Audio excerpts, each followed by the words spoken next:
Welcome back to the second lecture on functions. In this fifth and last segment, we're going to define a couple more important functions. Let's start with the factorial functions, which you probably have seen many times before. It's the function from n to n that's denoted by n followed by an exclamation point and is defined as follows.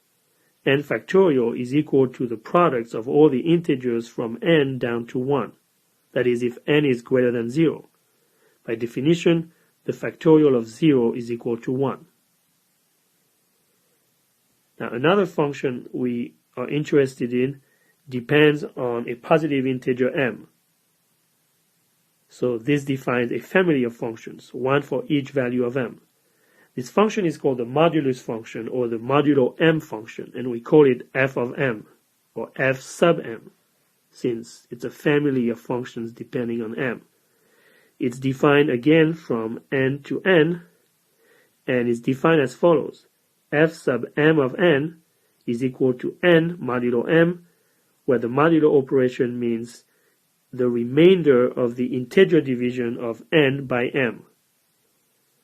So take an example. If m equals 5, the function, the modulo 5 function, is take its input n, do an integer division by 5, and returns the remainder. So, answer these questions for yourself. Is the modulus function injective? Is it surjective? And why don't you draw its graph for a particular value of m, say m equals 5. Since I don't want to discuss the answer to these questions, let's take another example, m equals 3. So let's study the function f sub 3 of n. If n is equal to 1, then 1 divided by 3 as a remainder of 1. So f sub 3 of 1 is 1. F sub 3 of 2 is 2. Now what is f sub 3 of 3? Well, 3 divided by 3 is equal to 1 with a remainder of 0. So f sub 3 of 3 is 0. Then f sub 3 of 4 is 1 again.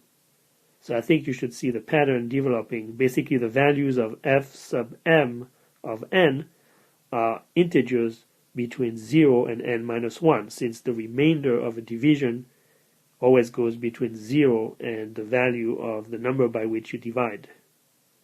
Now, let's look at some important computer science applications of the modulo m function. And the first one is the hash function. Let's say the hash function h of n is defined as n modulo p. So this is one of those modulus functions where the modulo is a prime number p. When would such functions be helpful? Well, let's consider the student ID numbers at UWO. Let's say each such number has 6 digits. How many distinct numbers can you form with 6 digits? In other words, how many different students could UWO accommodate in terms of different student ID numbers? Well, the answer is 1 million. So it would be pretty easy to build a database, or more simply just an array of students like this, and the size of the array would be 1 million, indexed from 0 up. But the problem is UWO does not have 1 million. Right now they have about maybe 12,000 students.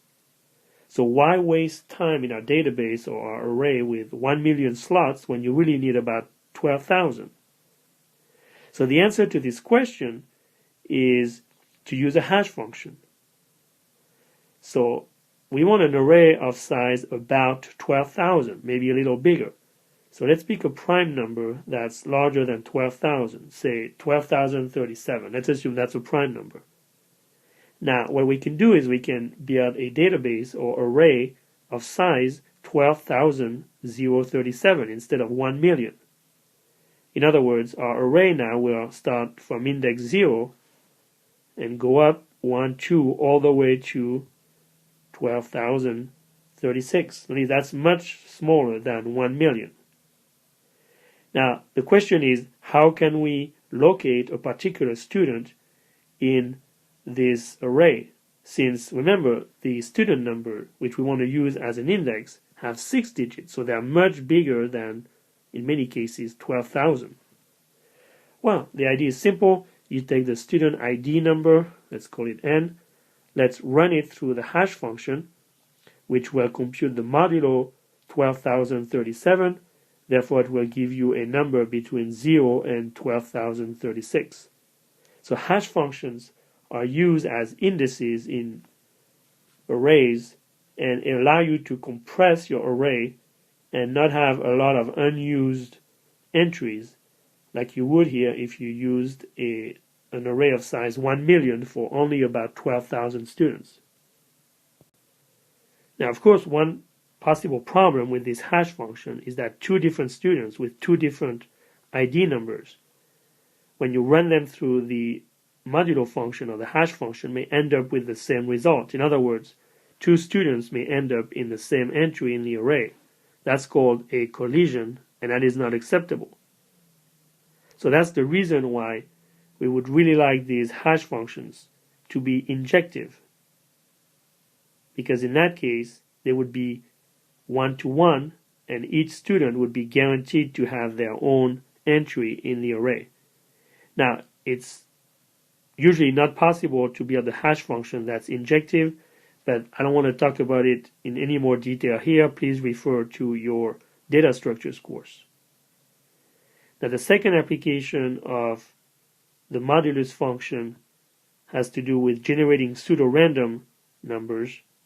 But in the interest of time, since this lecture is getting long, I will just write down the basic algorithm to generate pseudo-random numbers, and I will not discuss them here in detail. Please ask me in the lecture if you have questions.